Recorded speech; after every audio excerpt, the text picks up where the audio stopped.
Hi guys, it's Wibbly here, and today we're talking about 5 quick tips that can help you improve at Ana. Number 1. Prioritizing. So I feel like this is where a lot of players fall down when playing Ana. For me, in my head, when I'm playing Ana, I've always got an idea of who's kind of top of the priority list, and that can change very quickly depending on the situation. So for the most part, you want to be trying to get heals on people that are being engaged currently.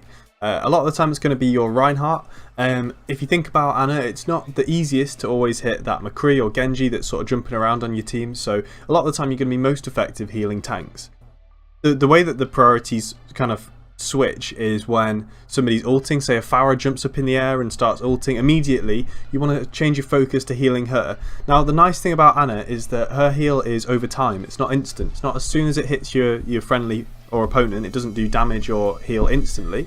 It does it over time, so actually shooting someone who's not even taken damage yet can be beneficial sometimes, and it's not always a waste of your ammo. Really try and think about who needs the heal at the time. There's too many times that I see friendly Anas on my team trying to heal like that Genji that's sort of jumping around, or when I'm playing Zarya and I'm on 20-30 health and I just need one heal to get back in the fight, and they're too busy trying to scope in on some small guy who really the Mercy or the Zenyatta should be healing.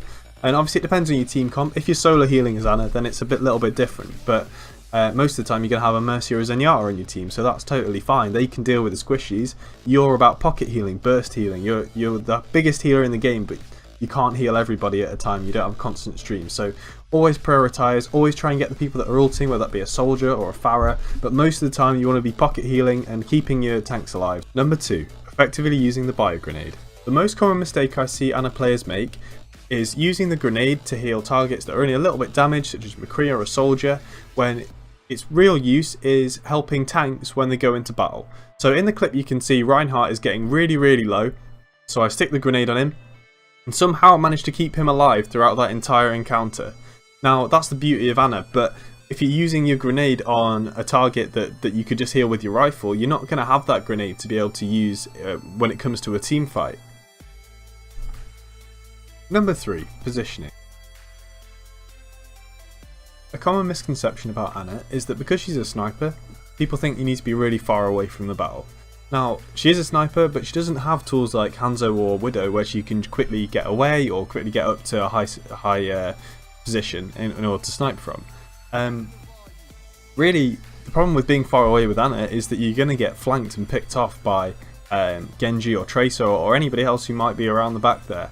And if that is the case, you're not going to be able to get back to the team quick enough. And you have got a sleep dart, but if you miss that, which you probably will 50% of the time, then you're going to unfortunately die. So what you need to be doing is thinking about how you're going to get away from that situation, no matter where you are. You know, if Genji jumps me here, where do I go? If Winston jumps me here, where do I go? And the answer is you need to go back to your team, basically. So you want to be quite close to them, but obviously far enough away that you can see what's going on and you can pick out your teammates for healing effectively enough. And you know, the other advantage of being a bit closer is that you can sleep dart that Reinhardt that charges through your team, or you can get the sleep dart on the Roadhog that hooks one of your teams. You can get the grenades off there, and you can hopefully grenade the enemy team every now and again as well. So being closer is actually a real benefit when you're playing Ana. And I really feel like a lot of Ana players sit far too far back, so they're not effective enough. They can't use their abilities effectively enough. Number 4, reloading. So reload discipline is a skill that comes from years of playing first person shooter games, and a lot of people have it built in already, so that's great. You can just skip this part. For everyone else that doesn't, just hit R all the time. Just keep hitting R. When you're not engaging someone, hit R. This is really important when you're playing Ana because she's the only healer in the game that doesn't have a constant stream of healing. And what this means is that while she's able to heal, it's great. She's the highest healing healer in the game. But once she needs to reload, people are going to start dying. So it's really important that you shoot off a couple of rounds at the enemy team, or you heal someone up, and before you engage again, you need to hit R and reload. Just keep hitting it constantly, always reload. And I feel like it's really important across all the characters in the game. It's always really important in any first person shooter game, but as Ana it's extremely important. So get that reload discipline down. Number 5, the nano boost.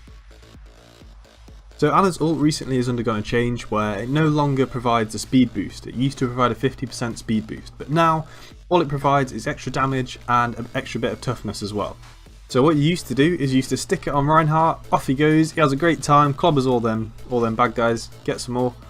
But this is not the case anymore because he doesn't have any speed boost, so now he just lumbers around trying to get people. He doesn't really get anyone. So we're just going to do a quick list of who's sort of quite good with it now. So Reinhardt's pretty good if they're going to come towards you, if they're coming to you or it's a closed space. Roadhog is only good with it with his ultimate. Genji, again, really strong with his ultimate. Not so good without it. He's a little bit weak without it, but still notable. Not too bad if you really need that extra something. Soldier is actually pretty good even without his ult, but with his ult it is insane. You want to really time it with a Reinhardt shield going down or D.Va coming out of her mech, and then he's just going to obliterate everyone basically. Everybody's going to die. If there's no shields there, everybody's going to die. Reaper used to be like you just Beyblade it, let it rip in it, and then he'd go and he'd just spin and murder everyone with that speed boost. But now he's okay. He's okay with it with his ult. Like if you've got a Zarya ult, basically he's okay. If not the best. Not the best, but without his ult he's fairly useless on it. There's a few people that often, whenever I'm playing them, I always seem to get the nano boost for some reason. Like when I'm playing Zarya, I always get nano boosted. I don't really know why, because Zarya's really not very good with the nano boost. Especially as your team kind of can't really tell what charge you're on. So like if you might be on like 10 charge or something pathetic, you're just like slapping a noodle around and then they nano boost you and you just get a slightly bigger noodle. Like it's not really that impressive. Roadhog without his ult is very underwhelming with the nano boost. He's got 4 shots basically, and if he doesn't land his hook on someone, he's not going to kill anyone with them anyway. Yeah, they're the two that I would say are probably the biggest sort of offenders. And probably Reinhardt as well is a pretty big offender. People just stick it on him and think it's fine, but it's probably not going to be fine. Notable mention with Reinhardt though, if he's getting charged by the enemy Reinhardt, you can stick it on him and he'll definitely survive and kick that Reinhardt's ass. So yeah. Another two that are really strong with Ana's ult is Winston and D.Va. They both have high health, so you don't need to worry about healing them too much, especially with the 75% damage resistance. They both have good mobility, they can jump around a lot. One thing you need to know about Winston though is it's better for him not to use his ult. So mention to him that you're going to boost him, but tell him not to use his ult because he does a lot less damage in it.